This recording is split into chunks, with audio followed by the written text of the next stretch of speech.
Okay, there's a lot of things that happen post breach. But in the insurance side, there's some consistency as far as here's how we typically move in the incident response world, how we're typically moving that, we're triaging that client.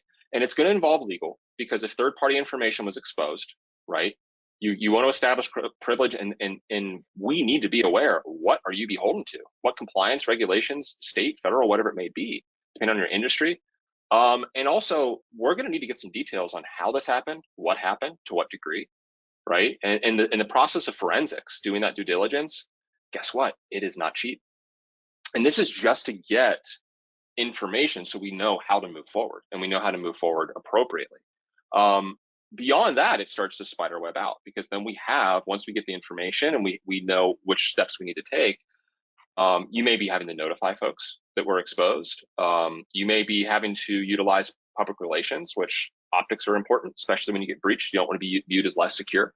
And there's other third parties that you're going to start to see, oh, wow, I need to bring this service in. I need to bring this service in.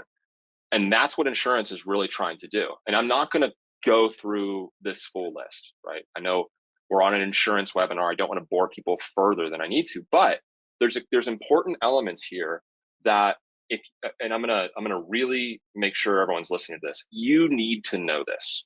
You need to sit down and go through with someone what a policy actually covers. And even at a base level of understanding, go through it, because what it does is it'll start to show you, oh, these are the different nuances. These are the different ways I could be impacted by a breach. Insurance is kind of telling me the story just in reverse.